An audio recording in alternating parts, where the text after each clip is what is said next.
안녕하세요. 축구 전문 기자 한준입니다.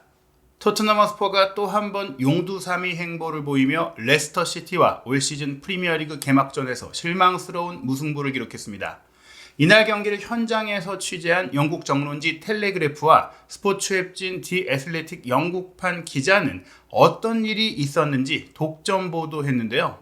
토트넘의 문제가 무엇인지, 또 포스테코글루 감독은 어떤 말을 했는지, 이날 경기장 중계화면 밖에선 어떤 일들이 벌어졌는지 비하인드 스토리 총정리해드리겠습니다. 먼저 디 애슬레틱 영국판의 올 시즌 토트넘을 담당하는 제이 해리스 기자와 잭 핏부룩 기자가 레스터시티의 홈 경기장인 킹파워 스타디움에서 직접 취재한 내용들을 함께 정리해서 보도했습니다. 토트넘이 어떻게 통제력을 잃었고, 또 이날 쓰러졌고 뇌진탕 증세를 보였던 벤탄쿠르, 의식을 잃었던 벤탄쿠르에게는 무슨 일이 있었는지에 대한 이야기로 이어지는데요. 먼저 토트넘 허스퍼에게는 이번 경기 매우 실망스러운 개막전이었다라고 총평했습니다.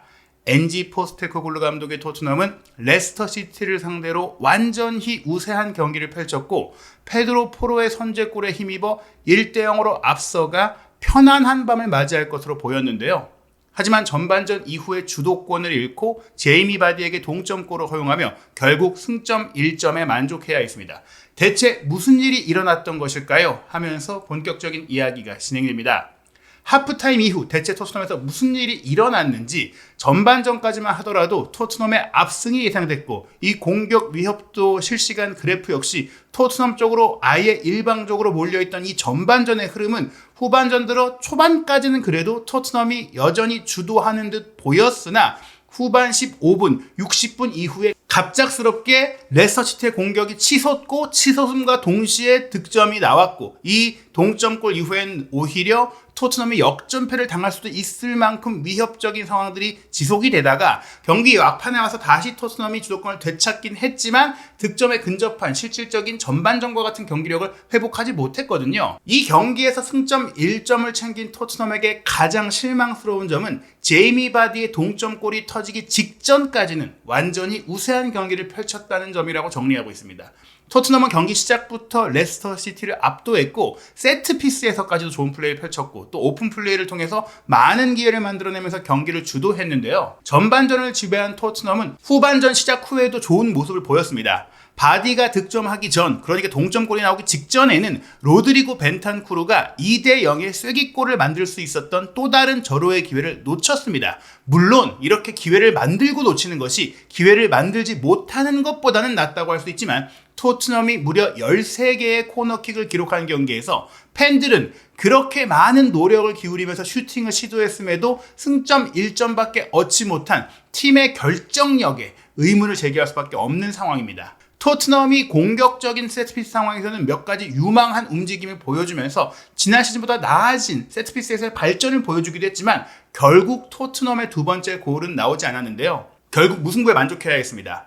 바디가 득점하기 전까지 토트넘이 조금 더 운이 따랐다면 5대0으로까지 앞설 수 있었다는 점을 고려한다면 이날 경기 무승부는 사실 승점을 얻은 것처럼도 느껴지지 않는 패배와 같은 상황으로 느껴질 거라는 무승부, 그런 평가가 나왔는데요. 실제 이 벤탄쿠르가 놓친 장면에 앞서서 55분에도 좋은 장면이 있었어요. 벤탄쿠르가 중앙지역에서 기점 패스를 메디슨에게 줬고, 메디슨이 사르에게, 사르가 솔랑키에게 중앙지역을 관통하는 빠른 전진 패스를 연결하면서 솔랑키가 레스터시티의 수비 뒤쪽으로 치고 들어가며 오른발 슈팅을 때린 게 골키퍼의 정면으로 향하면서 막혔습니다. 물론 근거리에 레스터시티 수비수 2명이 각을 좁혀주고 있었기 때문에 슈팅 코스가 제한적이고 솔랑키의 슈팅 방향이 어느 정도 예측 가능하긴 했어도 너무나 가운데로 쏠렸다. 우측 하단 내지 우측 상단, 왼쪽 상단까지도 꺾어 때릴 수 있었고, 혹은 그런 슈팅 시도가 굴절되거나 다른 형태, 이런 다른 옵션도 있었음에도 너무나 정직한 슈팅을 때리면서 놓친 것이죠.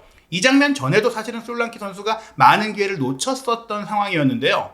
1분 뒤에는 브레넌 존슨이 문전 우측을 깊숙이 파고들다가 두 명의 레스터시티 선수를 속여내면서 어느새 오른쪽 하프 스페이스로 침투한 벤탄쿠르에게 컷백을 내줬거든요. 벤탄쿠르가 이 공을 받았을 때 사실 왼발잡이인 벤탄쿠르가 본인이 조금 편한 발 쪽으로 공을 옮기기도 했고, 수비의 견제를 피하기 위해서라도 왼쪽으로 공을 옮기고 있었는데, 이때 수비수들이 달려들긴 했지만 슈팅 타이밍이 조금 더 빨랐거든요. 하지만 이 장면에서도 슈팅이 골키퍼의 정면으로 허무하게 향하면서 막혔습니다. 조금만 슈팅을 구석으로 찼더라면, 앞선 두 장면에서 조금만 정확한 날카로운 슈팅이 나왔더라면 토트넘이 2대0을 만들면서 제이미 바디의 추격골이 동점골이 되지 않을 수 있는, 조금 흐름 자체를 끊어낼 수 있는 상황이었는데 이걸 놓치면서 위기가 왔던 것이죠. 실제로 55분과 56분에 토트넘이 추가골 기회를 놓치자마자 58분 레스터시티의 왼쪽 풀백인 크리스티안센이 왼쪽 측면에서 길게 우측으로 넘긴 공을 우측면 공격수 파타우가 이어받아서 우도기의 앞에서 크로스 패스를 벗기면서 올렸고, 이 크로스 패스를 제이미 바디 선수가 무인지경 노마크 상황이 되면서 헤더 슈팅으로 마무리를 했는데, 크리스티안센의 크로스 자체도 포로가 너무 쉽게 빠뜨렸고 파타우의 크로스도 우도기가 너무 쉽게 빠뜨렸고,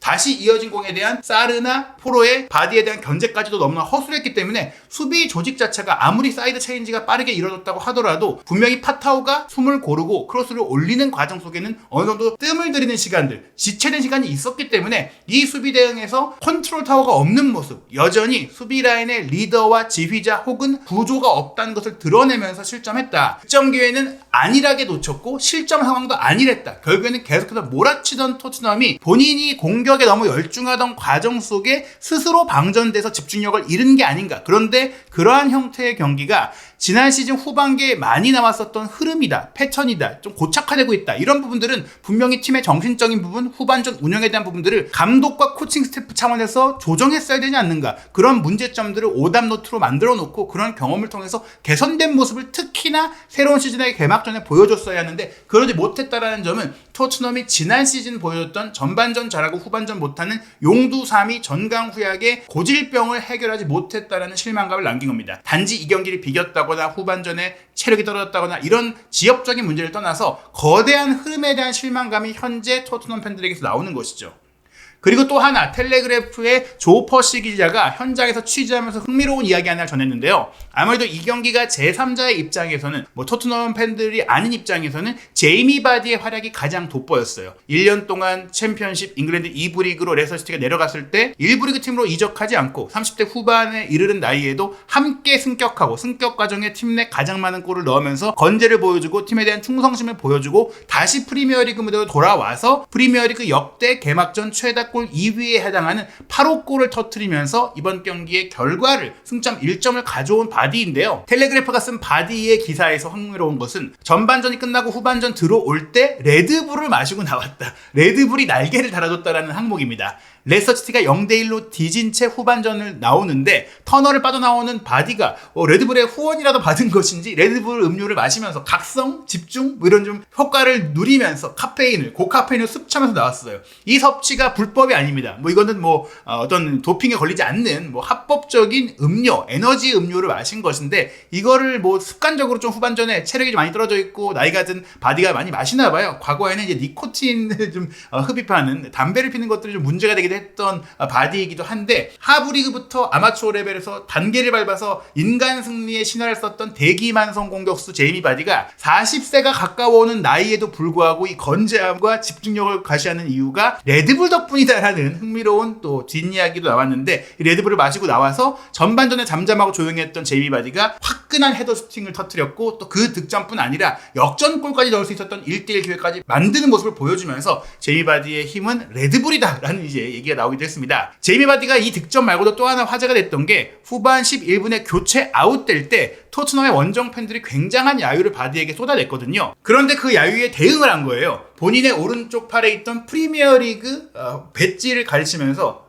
가르치고 우리는 하나 우승했고 너희는 제로다. 프리미어리가 출범한 이후 토트넘은 한 번도 우승하지 못했고 레스터시티는 우승을 했다. 너네는 무관팀이고 우리는 우승팀, 챔피언의 경험이 있는 팀이다. 2015-16 시즌 클라우디오 라니에리 감독 체제에서 동화 같은 우승을 이룰 때 토트넘은 3위였었고요. 또 그 이후에 바디는 FA컵 우승도 차지하면서 우승 DNA를 갖고 있다라며 토트넘 팬들의 아킬레스건 좀 긁는 발언을 한 것이죠. 그 모습을 보고 토트넘의 부주장인 크리스티안 로메로가 바디에게 항의하면서 따졌고 그에 대해서 바디 선수도 F자로 착하는 이제 대응, 욕설을 하면서 내가 먼저 욕을 들었다. 난 그에 대응했을 뿐이고 난 욕을 한 게 아니라 팩트를 얘기했을 뿐이다 라면서 대응을 한 것이죠. 경기 종료 이날 경기 공식 최고의 선수였던 바디는 인터뷰에서 경기 중에 약간의 매를 맞았지만 그 선수가 상대 팀 팬들에게 좀 듣기 싫은 좀 불쾌한 이야기를 듣지만 이건 축구의 일부다라고 하면서 다만 내가 이것을 돌려줄 때 그들도 받아들일 수 있다면 그게 중요하다. 너희들이 나에게 야유했으니까 나도 그에 대해 돌려줄 뿐이다. 나는 욕설을 한 것은 아니지만 너희들에게 똑같이 대갚아줬을 뿐이다. 받아들여라 라고 한 것이죠. 토트넘 팬들과 이야기를 나누면서 교체 아웃된 바디는 레스터시티 홈 팬들에게 기립박수를 받으면서 나왔고 또 이날 경기 날카로운 빼어난 활약을 펼친 어시스트를 해준 파타오바도 이야기를 받으면서 내려왔고요. 이제 내년 1월이 되면은 38세 생일이 되는 바디는 정말 굉장한 나이에도 꾸준한 자기관리와 또 건재한 기량을 과시하면서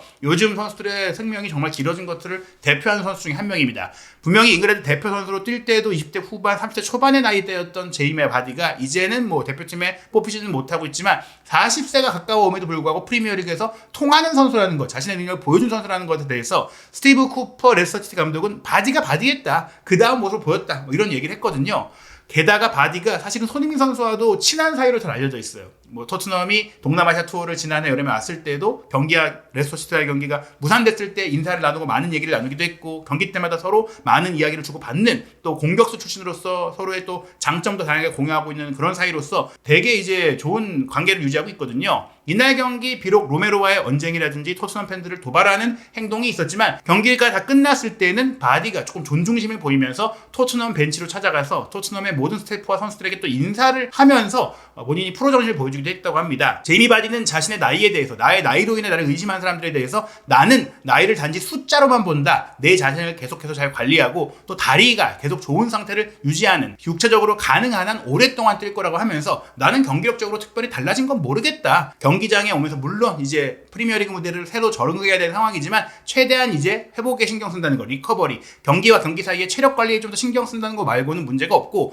65분까지는 정말 컨디션도 너무 좋았다. 지치지 않았다. 막판에 체력 문제로 교체되긴 했지만 그것은 어떻게 보면은 지난 주말까지 있었던 부상의 여파였던 것이지 내가 나이가 들어서는 아니라고 얘기를 했습니다. 한편 이날 경기 또 다른 이슈는 추가 시간이 9분 가까이 주어졌던 이유죠. 코너킥 공격 상황에서 토트넘의 벤탄쿠르 선수가 파타오 선수가 헤더 경합을 하다가 머리를 크게 부딪히고 의식을 잃으면서 쓰러졌기 때문인데요. 이때 뭐 레스터시티 선수들까지도 깜짝 놀라면서 빨리 의료진이 들어와서 치료해달라, 의식을 되찾게 해달라라고 이제 우왕좌왕했고 중계 화면도 이런 안타까운 장면을 보여주지 않기 위해서 다른 곳을 비췄기 때문에 정확히 포착되진 않았지만 의식을 잃었던 벤탄쿠르 선수를 향해서 들것이 들어왔고 산소호흡기까지 들어왔거든요. 다행히 실려나가기 전에 의식을 찾고 소통하는 모습들이 있었다고 하고 그 뒤에도 이제 병원으로 이송이 돼서 정밀 검사를 받았고 건강상에 특별한 문제는 없는 것으로 이제 알려졌는데요. 어찌됐거나 많은 선수들이 걱정을 해야 했던 이런 상황들에 대해서 여전히 검사 결과를 좀 더 정밀하게 지켜봐야 하지만 그래도 아주 심각한 상황은 벗어났다라고 알 수 있겠습니다. 이날 경기 가장 큰 주목을 받은 선수는 6,500만 파운드의 토트넘 허스퍼 역대 최고 이적료로 합류한 스트라이커 솔랑키 선수였는데요. 솔랑키가 이날 경기에 좌절했을까요? 라는 항목이 있었어요. 토트넘을 이적한 이후 솔랑키가 꿈꿔왔던 시간이었는데 메이디슨이 박스 안으로 공을 내줬고 또 솔랑키가 수비를 제쳐서 슈팅을 날렸던 상황,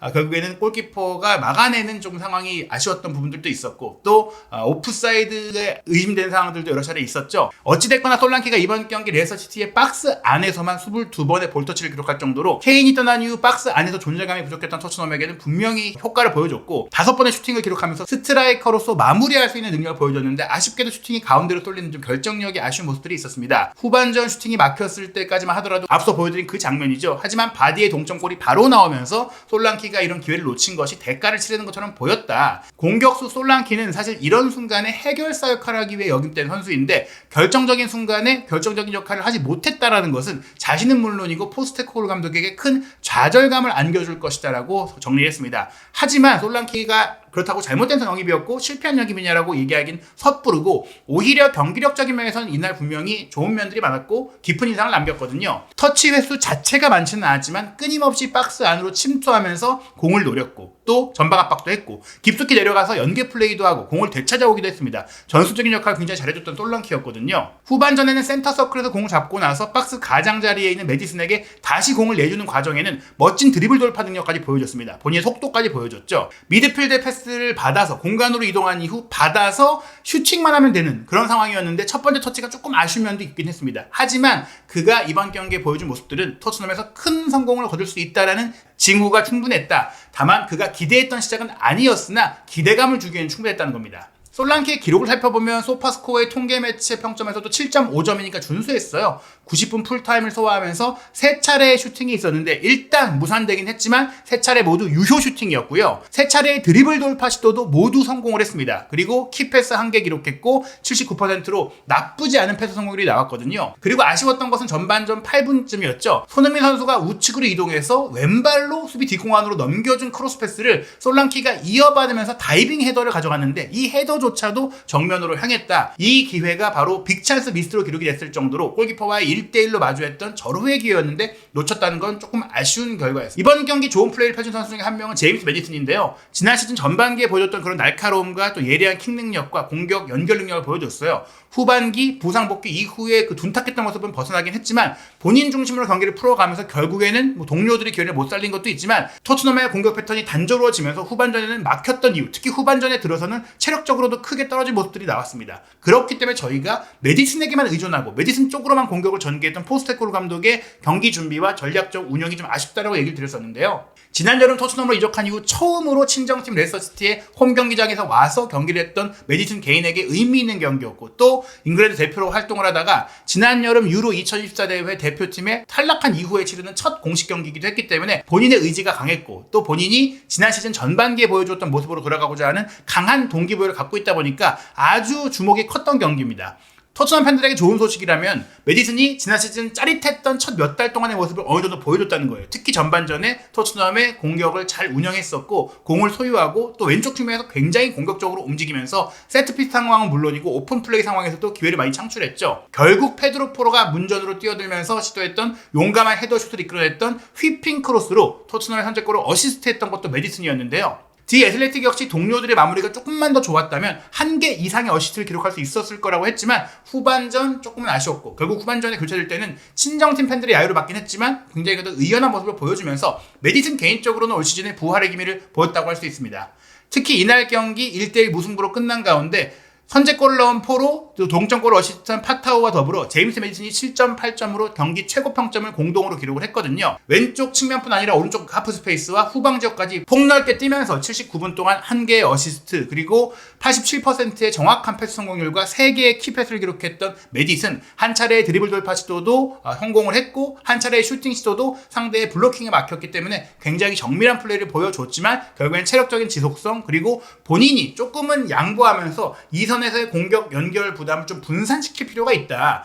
이번 경기의 개인 기록을 보면은 득점 찬스 패스가 너무나 많이 메디슨에게 집중이 됐어요. 포로도 평소보다는 이 패스 공급이 많지 않았고 손흥민 선수는 완전히 보조자에 그치면서 본인이 가진 능력을 거의 보여주지 못한 경기였거든요. 위치상으로 보더라도 어떻게 보면 솔랑키가 중앙 지역을 버티고 있는 가운데 메디슨이 조금 더 가운데로 와주고 손흥민 선수가 좀 안쪽으로 들어와주고 우도기가 이 사이드의 공간들을 좀 만들어줘야만 손흥민 선수에게도 플레이를 펼칠 수 있는 그런 여력이 생기는데 메디슨 위주로 경기가 결국에는 풀어갈 수밖에 없게 손흥민 선수를 사이드에 붙여놓은 선택은 포스테코글루 감독이 지난 시즌 프리시즌 때도 손흥민 선수가 다시 중앙 공격수로 들어가서 주도적인 역할을 하기 전까지 보였던 좀 아쉬운 모습이 재현됐다. 손흥민 선수의 위치를 조정할 필요가 있다라는 그런 경기 내용이었다고 볼 수 있겠습니다. 실제로 선수별 통제 구역에서 공을 소유했을 때 메디슨의 폭이 굉장히 넓고 또 이선 전체에 걸쳐 퍼져 있다 보니까 손흥민 선수나 존슨 선수, 포로 선수까지도 경기 영향력이 굉장히 떨어졌다. 물론 존슨은 사이드라인을 파고드는 역할에 집중했기 때문에 괜찮지만 포로와 손흥민 선수의 공격 연결 능력이 조금 떨어졌던 부분들, 영향력이 떨어졌던 것은 메디슨 중심의 경기를 펼쳤던 영향이기도 한데요. 경기를 마치고 나서 포스테코글루 감독이 어떤 이야기를 했는지 정리할 때 BBC와의 인터뷰에서 짜증을 참지 못했다라는 현장 기자의 반응이 나왔습니다. 실망스러운 결과였다고 하면서 전반전에 우리가 훌륭했고 경기를 지배했다고 생각하지만 골대 앞에서 기회를 너무 낭비했고 후반전도 마찬가지였다라고 돌아봤어요. 우리는 기회를 만들었지만 충분히 무자비하지 못했다. 그게 우리가 고쳐야 할 부분이다. 우리가 이렇게 우세할 때 그 우세가 스코어 라인에 반영되도록 해야 한다면서 결정력이 부족했던 선수들의 개인적인 문제를 지적했거든요. 경기 후 취재 기자들과 마주 앉았던 기자회견에서도 우리가 기회를 많이 놓쳤고 최전방 3선에서의 날카로움이 부족했고 몇 가지 잘못된 결정을 내렸고 평정심도 잃었다. 우리의 축구가 마땅히 받아야 할 보상을 얻지 못해 실망스럽다고 했는데 본인의 전술과 철학에는 문제가 없지만 선수들의 개인적인 능력이 아쉬웠다는 평가처럼 들리거든요. 저는 좋았던 부분도 물론 있지만 그리고 좋아질 가능성도 여전히 있다라고 생각을 하고 또 오도베르가 가세할 경우에는 또 다른 해결책이 찾아질 수도 있겠지만 손흥민 선수를 제대로 활용하지 못했고 특히 너무 메디슨 중심적으로 플레이한 것과 팀 내 최고 결정력을 가진 손흥민 선수가 슈팅 코스를 잡지 못했던 것은 전술적으로 포스테코글루 감독이 해결해줘야 되고 스스로 반성하고 돌아봐야 될 상황이 아닌가 생각이 됩니다. 곧바로 이어질 에버튼과 프리미어리그 2라운드 경기는 저희가 시즌 전에 우려한 대로 토트넘이 가장 약하다고 할 수 있는 역습형 팀의 전형이거든요. 8월 24일 토요일 밤 11시 휴식 기간도 많지 않은 채 치러야 하는 이 에버튼과의 경기, 과연 토트넘이 홈팬들 앞에서 명예회복을 할 수 있는 내용과 결과를 가져올 수 있을지, 아쉬운 경기를 치른 손흥민 선수가 에버튼과의 경기에는 본인의 모습을 보여줄 수 있는 전술적인 지원을 받을 수 있을지, 새로운 공격 파트너들과 또 어떻게 플레이를 펼쳐 보일지 한준TV 구독, 좋아요, 알림 설정으로 에버튼과의 경기 준비 과정부터 경기 주요 내용, 그리고 경기 후의 독점적인 현장 반응과 또 경기 분석까지 확인하시기 바랍니다.